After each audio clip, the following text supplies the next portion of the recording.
Yo, yo, yo, what's up, everybody? Welcome to another edition of Your Therapist Needs Therapy. I'm your host, Jeremy Schumacher, licensed marriage and family therapist. I am here with another solo episode. Not to talk about politics this time, sort of. Well, mostly. We're gonna talk about pop culture, and then that highlights the political state we live in. It's fine. It'll be fun. I promise. I was going to have a guest today. I was trying to get a Swiftie to come on and talk with me, and they couldn't. I don't think it was an issue of backing out. I'm not some sort of master debater that people are scared to come on and talk with. It was just a scheduling thing, and I'm not somebody who has. If I'm well organized, I have several episodes banked and recorded ahead of time. But I don't know, for the past 30 episodes or so, I've been going on sort of a weekly basis. And, that's what happens when you get solo episodes. I have a guest lined up and it doesn't work out. So, but we're going to talk about something I don't want to talk about. I want to talk about politics less than I want to talk about this because I like talking about pop culture. I like culture. As a cultural studies minor in college, I am fascinated by people. And, some of that is helping people in therapy, and some of that is doing critiques of pop culture and bad breakup songs on my YouTube channel. It's something that I think is fascinating. I think as somebody who is, one, a mental health professional, but two, is also late diagnosed autistic and ADHD, like I've studied people for a long time, figuring out how to fit in. And there's a lot of things that people do that still do not make sense to me. And supporting and defending billionaires is one of them. And when I see people who I like and I respect and I think highly of defending a billionaire, it gets more odd to me. And I get curious about it. I get curious and I want to try and understand. And when I dig in a little bit, I get more and more frustrated. And then we have a video like this where I'm critical of where our culture is at. Let's start with the premise. I've said this elsewhere. I will continue to say this until somebody can prove me wrong. Not my idea.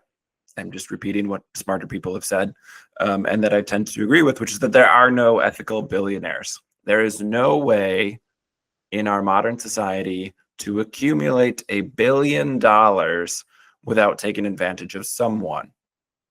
Okay, people do not earn $1 billion. People extract billions of dollars from other people's labor being undervalued, right?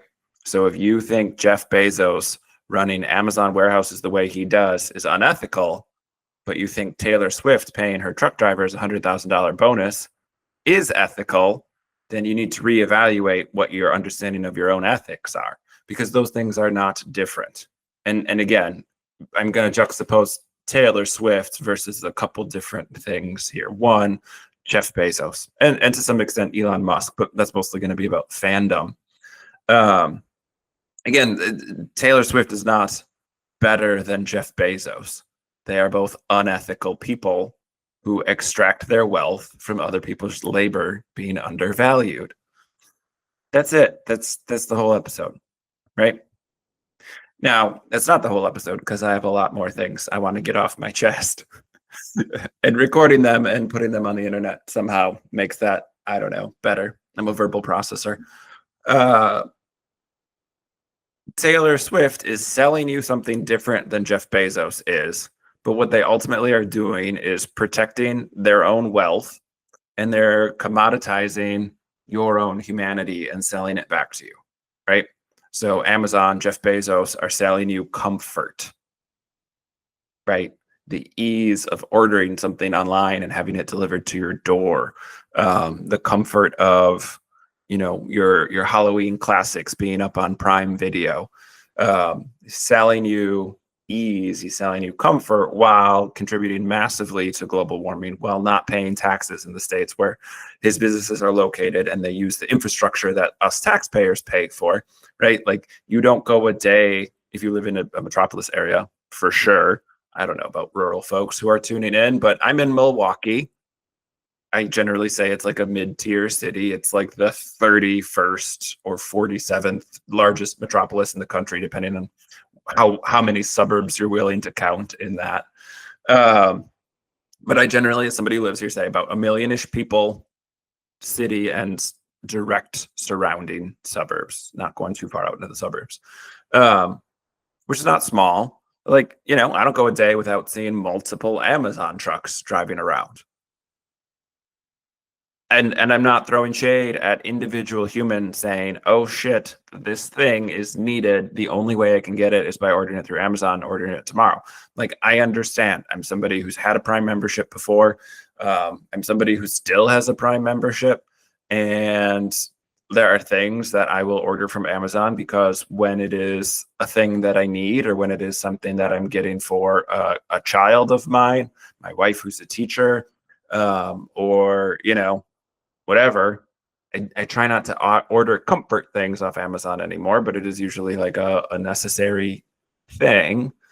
If I buy books or I buy vinyl, I'm trying to buy directly from the author. Like, those are things where my comfort, my convenience isn't worth it. Now, that's my ethical choice. I'm not saying everybody has to live their life that way. I'm in a position where most of the things I'm buying are not necessities. I mean, my mortgage and our groceries are our largest things we spend money on. The health of my dogs, because I have 2 elderly dogs and they're not cheap. But again, the idea of like you shouldn't have an Amazon thing is not what I'm saying. I'm not judging individual people here. I'm judging the systems that people are forced to participate in, and highlighting that the billionaires who are running the system, who are spending millions of dollars to ensure the system stays the way it is, are corrupt, are evil, are unethical. Again, I think the difference between Bezos and Taylor Swift are how they market themselves. Bezos just doesn't care, right? I don't know that he's full on leaned into like the evil millionaire, trillionaire, whatever he is, billionaire persona, but like, man, he wears some real terrible glasses and he's shaved his head bald and he married like that very plastic looking person and ruined a bunch of local ecosystems so he could drive his mega yacht around. Like, if that's not comically evil, I don't know what is. Like, when I grew up watching Batman and Superman, Lex Luthor, the evil billionaire who used his corporation to destroy the planet, was the bad guy, right? And so I think it's easy to see the exploitation with Bezos, which is why I'm juxtaposing Bezos and Swift here, so people understand, like, no, it's not different. But the PR around it is much different. Bezos doesn't care about his PR. People are going to use Amazon anyway, right? He has bought up so many small markets and put so many local businesses out of business that there isn't always a better option. Even using like something like local bookstores, if you order from them, they might just turn around and order from Amazon because there's nowhere else for them to easily get that book. So again, like it's the evilness of like accumulating these things. Now, Taylor Swift is not different than that. Taylor Swift is marketed differently. And understand, I don't know Taylor personally. I honestly don't really think of Taylor as a person, and not for misogynistic reasons. I actually defended Taylor and her early relationship to Travis Kelce in a YouTube video that is up about how the Republicans were talking about them because it was so incorrect. The criticism was all wrong and unwarranted. And I was willing to say, hey, this is just misogyny and, call that out because I think we need to call that out. But that doesn't mean that Taylor is a good person or is even an ethical person. I've always sort of viewed her work as the most PR aware entity that has ever pop cultured, right? Like, she's not this young upstart who figured it out and like rose to fame and had to struggle. She's a Nepo baby whose dad was super fucking wealthy and she was raised very privileged. And when her music career didn't magically take off, because that's exceedingly rare, her dad bought a record company, right? Like, that's what happened. Whether she wants to own that or she puts her PR spin on, like, look at what a strong feminist she is because she had to fight to get her recordings and the rights to them because of the evil producer that she worked with. Like, whatever. That sucks that you were affected by capitalism for a tiny bit of your life, but also like, no, that's not what other people had to do. That's not the struggle. And again, there's stuff like that where people are like, look at, but she's doing this. And again, she's part of the ruling class. She's part of the capitalist class. She owns the capital that makes the money for her without having to do any labor.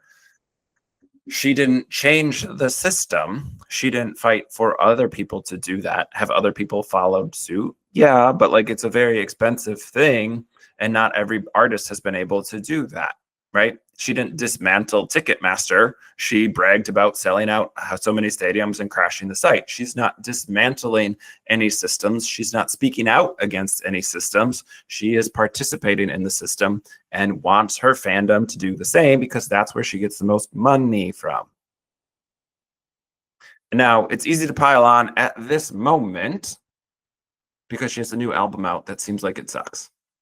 I haven't listened to it because all of her music, to me, in my opinion, seems like it sucks.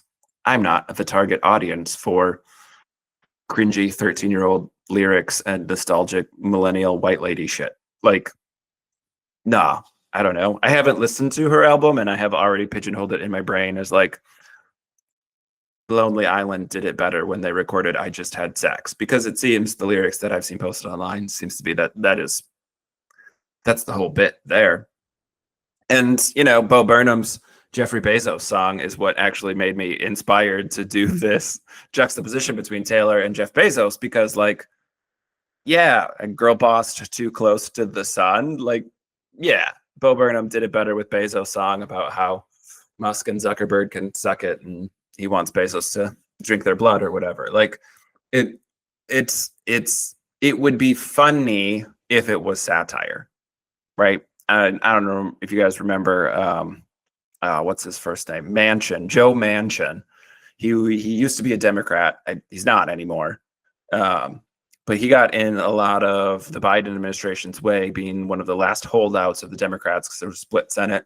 And he was a bad guy, right? Like he was comically evil, except we're so devoid of like a frame of reference anymore. He blocked a lot of things that would have benefited climate change and could have led to some real structural change around climate change, because the oil barons in his state paid him to hold out. And when confronted about it, he fled to his super yacht. Again, a guy who's taking money from giant oil corporations who are destroying the planet, who's avoiding any accountability by hiding out on his yacht. That's a bad guy. That's Dr. Evil from Austin Powers level of bad, right? And like, that's just an elected senator. Like, that's crazy. That's crazy.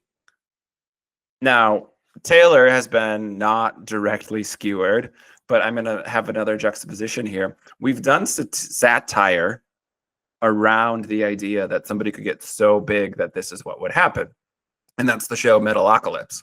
Now, not everybody likes metal, so not everybody's cup of tea. What started as a sort of funny 11-minute Adult Swim show grew into a much larger thing, with the fictional band Dethklok becoming a real band and touring and selling tickets, and like is a really silly thing. Mark Hamill is one of the voices in it. You know, Luke Skywalker's in it, so it's good. And it sort of found its footing in this idea that Dethklok in this universe was the largest metal band of all time. They were skewering various metal bands across different episodes. But Dethklok became the seventh largest economy in the world, right? Now, Taylor Swift is not that, but we do know that when Taylor Swift tours, local economies change. We do know that local infrastructure has to change plans for having Taylor Swift in town. Like, she is not the seventh largest economy in the world, but she is an economy of her own. She is this tornado of its own ecosystem that moves around, and the ecosystems where she goes have to adjust accordingly. She is the one who holds that power. And so Dethklok is this fictional band. When they release albums, it's a world-changing event. When they tour, they kill tens of thousands of their fans because they do things that are incredibly dangerous. And, you know, it's metal. So that's very brutal, and it makes their fans love them even more. And this is where I think the satire starts to like blend with reality. It's such a hard time to do satire, I think, because like that's the fandom right now, right? Like this is This is Taylor selling cheaply made, synthetically woven bullshit cardigans for $40 in addition to her $40 vinyl because this color is lavender and this color is lilac. Like, it's such a consumerist mindset for somebody who does not need to tack more bullshit on and shouldn't be contributing more to destroying the global the atmosphere. Like, she's one of the biggest polluters on the planet. And again, people want to push back and say like, well, no, she's not, blah blah blah blah. She's renting out her plane, right? Again, like, she's participating in the capitalism. She is continuing to extract as much money from wherever she can when she already has so much wealth that she will never need to do anything with it, right? Like, a fraction of that most of us could not spend in our entire lifetimes because we just have no frame of reference how to live that indulgently over the top, right? And so Dethklok was, again, like, they destroyed things, they killed their fans, then recorded a song called Hate, which it's called Fan Song, but it's, you know, about how they hate their fans and they think poorly of them and they don't care about them and their fans will continue to buy their music. And like, yeah, I don't know what the life of a showgirl is other than that it is poorly written. Again, I didn't listen to it. Sonically, the music doesn't do it for me, but I will judge the lyrics. And it's poorly written. It seems like she ripped off a lot of artists without giving them a ton of credit for their work, which again is something that she's deeply familiar with because she's gone out of her way to sue other people and force them to give her credit so that she can make money off of their labor. And again, like, sampling is weird and there's some weird things that happen in the music industry. I just bought a small independent artist's music for like $35 on vinyl because I saw their show live and it was great and I wanted to support them. Like, I don't think you shouldn't do some of this. But again, like, this is about looking for the pattern of like, where is she extracting wealth without doing any of the labor, right? I'm guessing those cardigans were not hand sewn by old grannies who are big Taylor Swift fans. Right? Like, she could be making a stand on a lot of these things and she's not. She's partnering with Target. And this is where it starts to sort of come into my world, where I see therapists who I like and respect, who will post things about how we need to decolonize mental health. And then they will post reel after reel after reel of the new Taylor Swift album and how they took the day off, or how they're making the little friendship bracelets, or they're doing the little things. It's like, yo, like, that seems problematic to me, right? It seems problematic to me that you can say, I support my LGBTQ plus clients. Oh no, Taylor is partnering with Target, who has gotten rid of all their LGBTQ plus protections, and we're boycotting them still because of that. And like, whoops the daisies, it's okay because my favorite billionaire said to do this, so I'm going to participate in capitalism the way that I've been told to consume. Like, that's bullshit. Like, that's not okay. And this is where like privilege comes into it, because it's mostly white women therapists, and I'm not trying to throw women under the bus. I'm one of the few professions that is female dominated. And so it's a lot of white lady therapists. And like, I can make fun of a lot of things about that. I can make fun of, the white woman Instagram office decorations that 90% of the female therapists I know employ. It's whatever.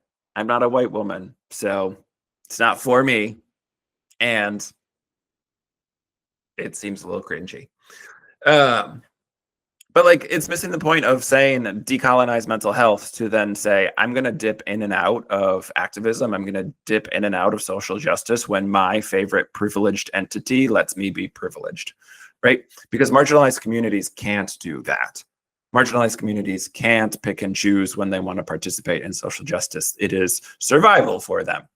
And if you're able to say, hey, we should decolonize mental health spaces, we should be boycotting these giant corporations that are cutting back their LGBTQ plus protections, who are not standing up for trans folks, who are, jogging out their rainbow flagged colored media during June, and then the rest of the year supporting the Trump regime. Like, That's a problem. You don't get to just drop that when another new mid album comes out from your favorite artist.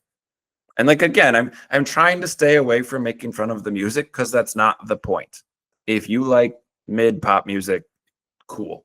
I'm happy for you. I'm happy that you have something. If you like the little friendship bracelets, I love that. I love the idea of community around music, around art. I'm a big proponent of supporting your local theater. I'm a big proponent of going to see independent music and go see it live, support them, get merch from their merch table. Like, put your money where your morals are. But for these therapists who I know, these white women who I know, who seem to speak the liberal, maybe not progressive, I'll say liberal, as America understands liberalism, the liberal talking points, it's like, yeah, that's where this falls apart, is when you would need to sacrifice or when you would need to change anything that you're doing, you don't. And that's the privilege of it. Now, I think it highlights that, like, yeah, we're all flawed, right? We all have biases. There are things that sneak through, right? But again, I think like that's the trick, is not to get it perfect. The trick is to be continually critical of yourself and the spaces that you participate in, and not critical in the sense that you're like this naysayer who doesn't want anyone to have any joy ever, but that you're constantly analyzing and checking in to make sure that like you're not falling into this. Like, capitalism is the water we swim in. To note it and work against it is active work, right? And I think especially for those of us who have some privileged statuses, it's important to hold each other accountable. And it's also important to call it out when we see it. It's shitty that I, as a white dude, have to say certain things because marginalized community, people who I know and respect and are honestly more well-spoken and more educated on it, would not be listened to because some racist out there would be like, playing the race card again, right? And so maybe if they see me make that same point, they might listen to it. It might hit differently. And like, fuck racists, right? Like, I'm not pandering to them, but I am trying to call out people who are otherwise progressive, who are then just going to like drop it all because their favorite capitalism is going to capitalism. And now they're going to capitalism with that. Like, that's shitty. Be better. I don't know. And like, right. My true Jeremy, not the therapist, Jeremy the person, wants to be like, have better tastes in fucking music. Like, go listen to a much more talented artist who has good songwriting without the PR machine behind it, right? Because I grew up listening to Pink Floyd. I don't know if they are billionaires. I don't think so. But like, put on massive tours. Arguably one of the largest bands of all time, who changed the way that touring happened because they built a giant fucking wall in the middle of their concerts and then blew it up. And it was awesome and remains awesome. I saw Roger Waters in like 2017 or something like that. But again, like, Roger Waters is somebody who's been labeled an anti-Semite for most of his career because he spoke out about the mistreatment of the Palestinian people, right? And like, an artist who's taking a stand, I don't think celebrities need to or even should take stands on everything. I think especially athletes are, for the most part, ill-informed on these topics. If you went to Duke University to play basketball, you're not well-versed in the world, right? Because the big university you went to picked your classes for you, made your schedule for you so that you could play basketball. That's not saying you can't speak out on anything. It's just saying there's certain things I don't think athletes need to speak out on or should because they're woefully uninformed.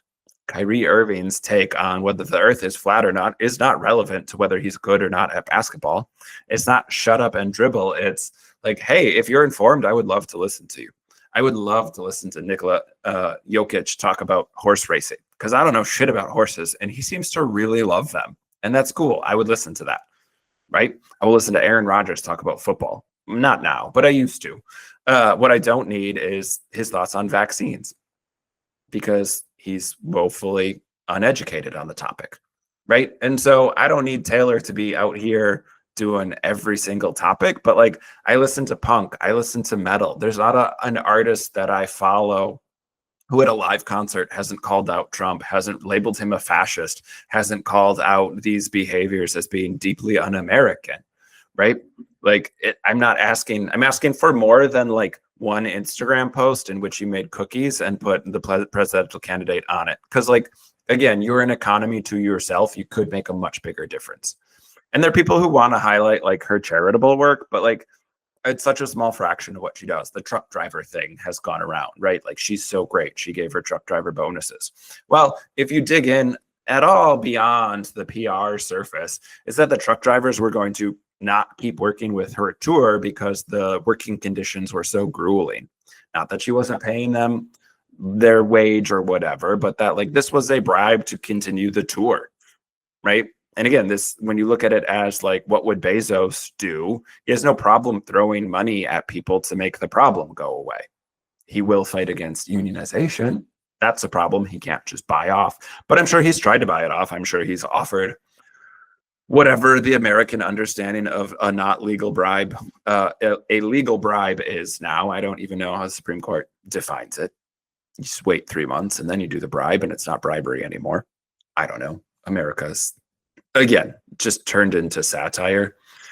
But like, yeah, I mean, from what I've read about that, which is limited to just prepping this episode, because I don't care about Taylor Swift. I'm not some anti-Swiftie person. I just don't care. Her music is not for me. She's a walking PR machine. I'm pretty deeply skeptical about the people who claim she's a great songwriter.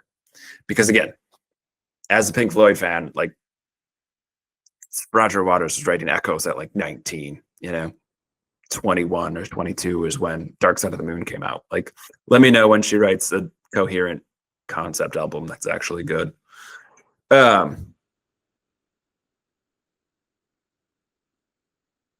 So yeah, if you want to like her music, that is fine. If you want to participate in the capitalism, I'm more skeptical of that. If you're somebody who's been outspoken about decolonization, if you've been outspoken about capitalism is bad and wrong.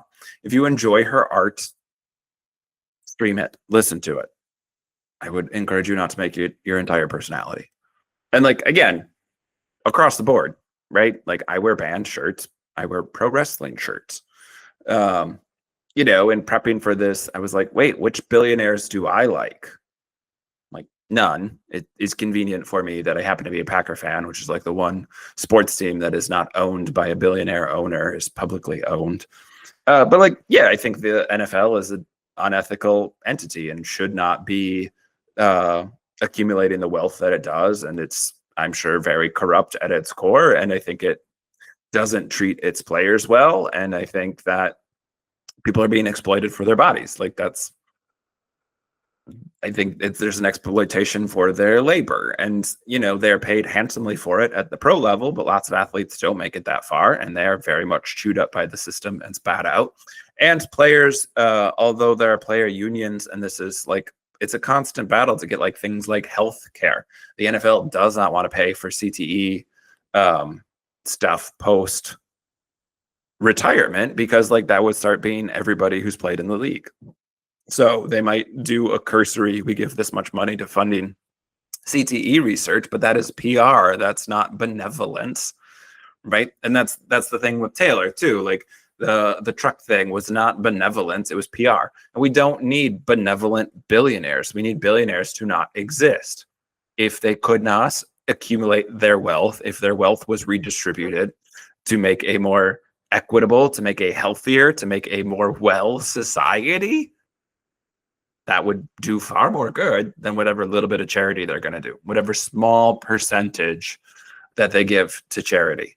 And often when they die, right? Like whatever puff piece will come out about Warren Buffett when he dies, like he gave so much of his money away. Yeah, when he couldn't use it anymore because he didn't like his family, right? Like, I don't know. There's such a skepticism. If somebody is accumulating the wealth and not actively working for it, what's her name? Mackenzie Scott, who married Bezos and then divorced him and took a bunch of money and is like working really hard to give all of her money away while living. Like, I can at least like respect that. Again, that's money that was extracted from other people's labor. She didn't work for it. Whatever joke you want to make about having to be married to Jeff Bezos being work is like, haha, funny, but also like that doesn't undo capitalism. So yeah, like, it's a problem. Taylor's a problem. People who want to work in decolonizing spaces and call out privilege elsewhere I think it's the participation at like a maximum level, spending thousands of dollars on tickets. Like, don't do that, right? Like, that's wealth inequality that you are supporting, you know, um, because of the degree that it's so grossly inequitable, right? People are going into debt, and the satire is at Dethklok. Fans are excited at the opportunity to die at a concert because of how much they like their band. Like, again, going into debt to see your favorite musical artist perform is like gross. That's gross. That's gross that the artists do this. And like, I'm a pro wrestling fan, so lots and lots of videos about me calling out wrestlers for being unethical people, and Vince McMahon and WWE, which is just super mega coded now. Like, I like AEW. I like New Japan. AEW is not owned by a billionaire, but is owned by a billionaire's child who has access to that amount of money because he's a billionaire's child, right? Like, I don't know that much about like the Khan family. They own the Jacksonville Jaguars and some football teams, some soccer teams, as Americans would call it, but football teams in Europe and like other stuff. They own a lot of sports. And I don't even know where they got their money from. I've never looked into it. But like Tony Khan, in and of himself, is not a billionaire. His family has that money, and like that's a problem because AEW is better than WWE in a lot of ways. They have more of their workers are not independent contractors but are employees. But like, again, I see this in therapy too, right? Like, and I call it out in therapy. You are not a 1099 independent contractor, you're an employee. And just because some legal team wants to play around with the meanings of those things doesn't change the difference that you are an employee. And so, like, right, that's bad, that's exploitative. I don't spend money on all the new merch. I don't spend money on every single wrestler that I like's t-shirt, even if I really like the t-shirt. I will try and catch wrestlers at smaller shows or different venues, get things from them directly. I was just at a wrestling event this past weekend, and the Outrunners were there selling their merch. I didn't get any. But not because like I don't support that, but like that would be the space to support those artists in, as pro wrestling is an art. And so like going to see people at local indie events, going to see people at their home promotion where they came up and like started working is what I would rather do than give AEW a bunch of money. Now, I love me some Kenny Omega, not a billionaire. But if he's wrestling, might I spend money on the pay-per-view? Yeah, and some of that goes to AEW, and a lot of that goes to the wrestlers who I care about and whose artwork I enjoy, whose body of art as their physical performances I very much enjoy, my children enjoy. Like, yeah, I will do that. I will watch the Packer game on Sunday, but I won't buy the NFL sanctioned merch that costs $115 for a jersey, right?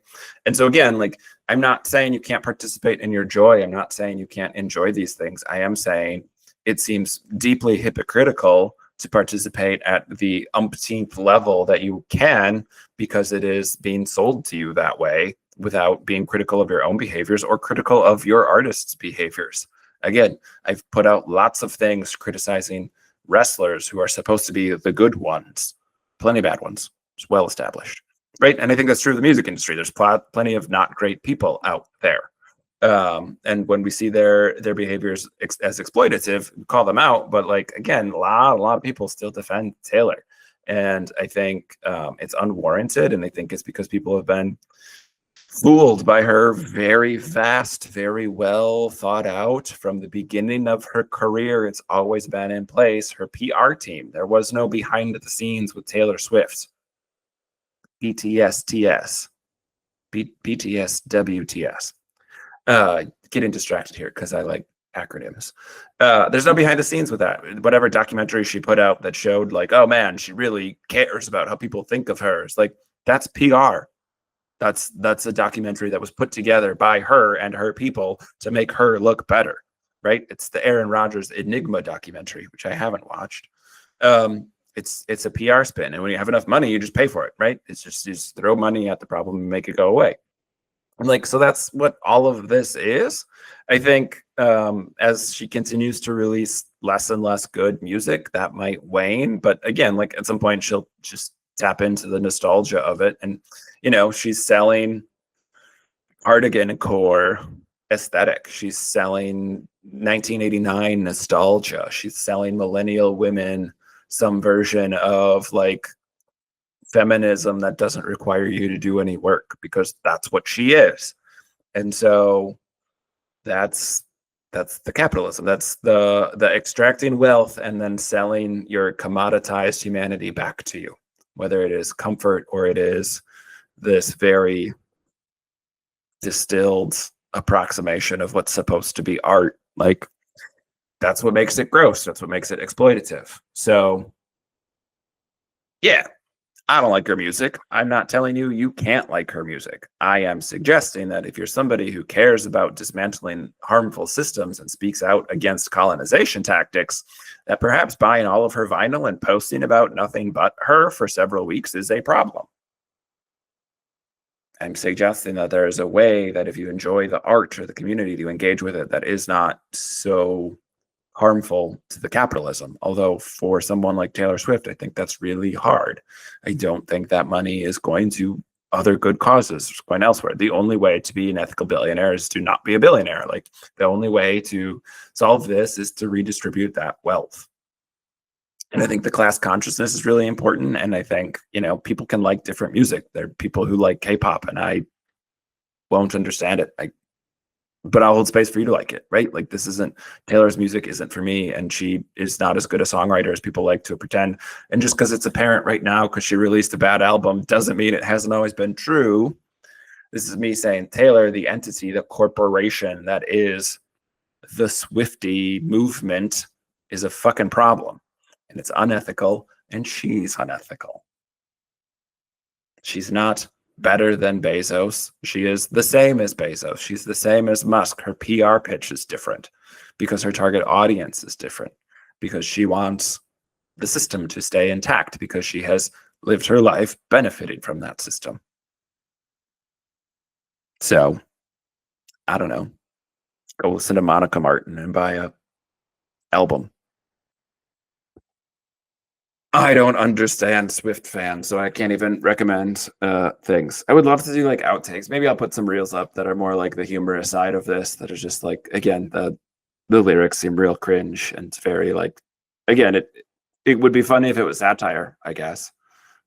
Still probably bad, and I don't think it's supposed to be satire.